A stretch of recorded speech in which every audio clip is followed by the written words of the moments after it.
Hi guys, welcome to Twin Perspective. I'm Joe, and tonight I'm going to be breaking down the top 5 greatest albums by the Smiths. Now, top fives are preferential. If you're a Smiths fan, you're tuning in, and that's great. This is my opinion. I hope you can understand where I'm coming from.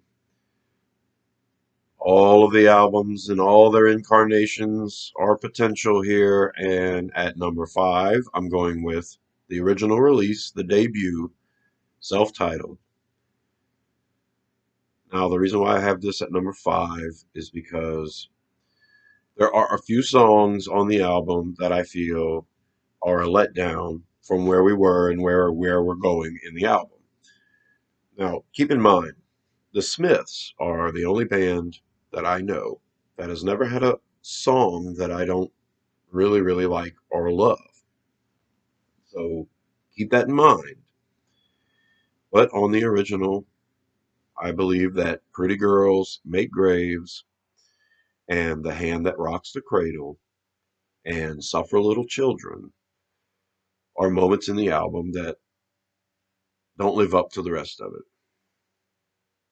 I know, sacrilege, right? Well, this is my opinion. This is the reason why it's at number 5. And keep in mind, the Smiths are one of my all-time favorite bands. As a matter of fact, every album they've ever had is better than most albums by any band out there ever. That's my opinion.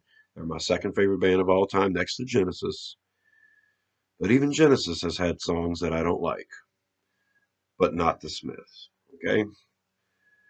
I just feel like Pretty Girls and The Hand That Rocks the Cradle and Suffer Little Children are letdowns compared to the rest of the album, including Miserable Lie, which was one of the first songs I ever heard by them, and I thought, it sold me on the band, basically.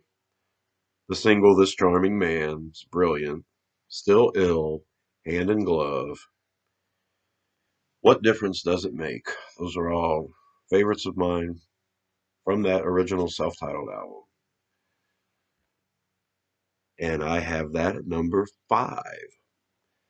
At number 4, I'm going with Strangeways, Here We Come, and the reason I rank it higher than the original debut is because Strangeways doesn't have a letdown song to me throughout the course of the LP. My favorites from that album include A Rush and a Push and The Land Is Ours. I love that song. The big single, Girlfriend in a Coma, which is too fun to pass up, much too fun to deny. Another single, Stop Me If You Think That You've Heard This One Before. That was always a very good, tight song. My favorite from the album is Last Night I Dreamt That Somebody Loved Me. I love that song. They got it right with that one. I also like Death at One's Elbow. And I like the conclusion, I Won't Share You. Great album. Great album altogether. I actually learned A Rush and a Push and covered it. I had a band, an old band back in the day, and we covered a bunch of Smith songs. And the ones that we didn't do as a band, I'll mention the ones that I covered myself as well. And Rush and a Push was one of those. At number 3, the classic, possibly the greatest album of all time, The Queen is Dead. I have it at number 3 on my list.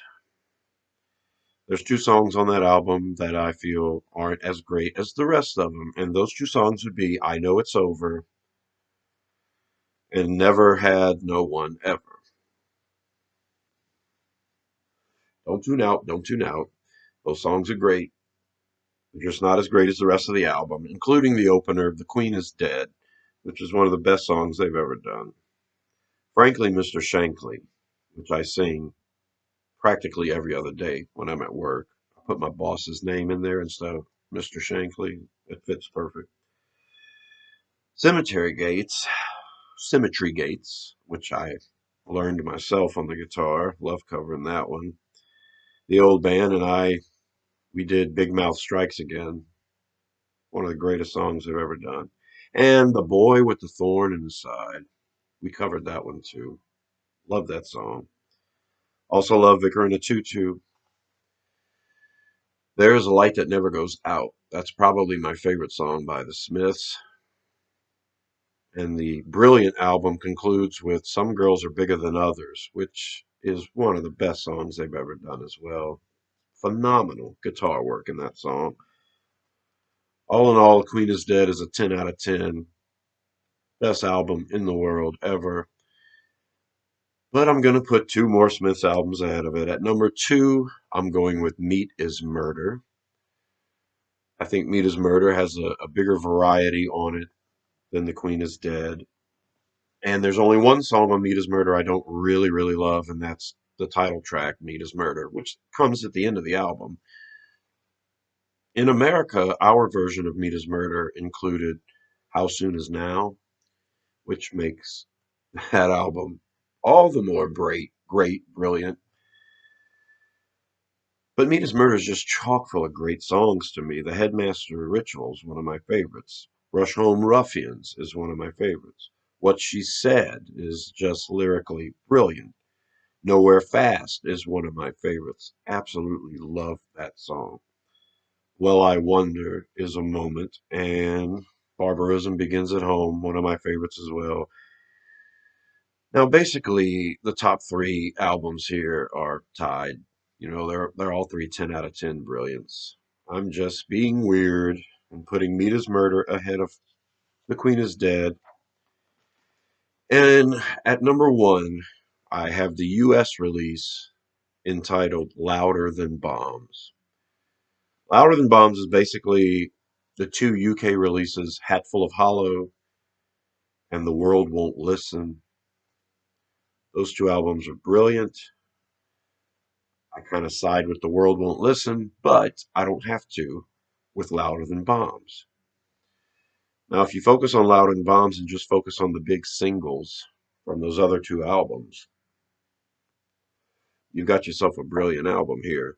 We're talking about Sheila Take a Bow, Shoplifters of the World Unite, Panic, which is a song my band covered, Shakespeare's Sister, William, It Was Really Nothing, You Just Haven't Earned It Yet, Baby, which is one of the best songs they've ever done. This US mix on this album's very good. Heaven Knows I'm Miserable Now, lyrical brilliance.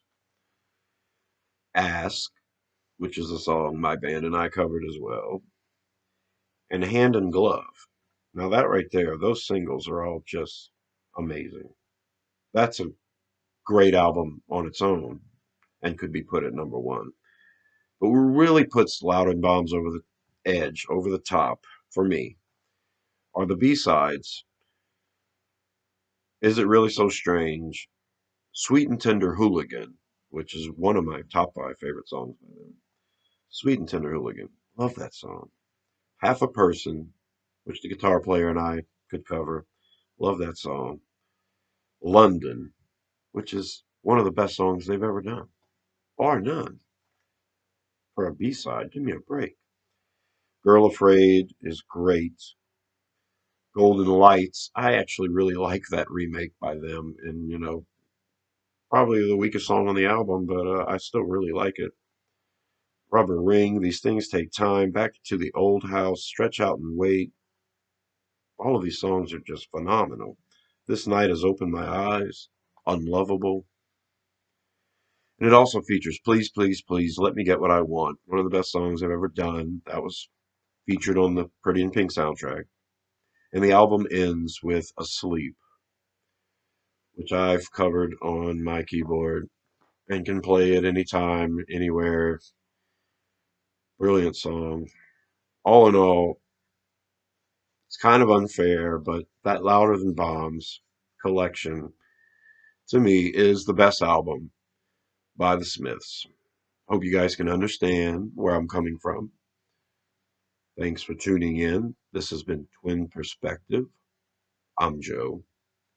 Please subscribe to Rosenfield 10 for more videos like this. And I will see you in the tree. Bye.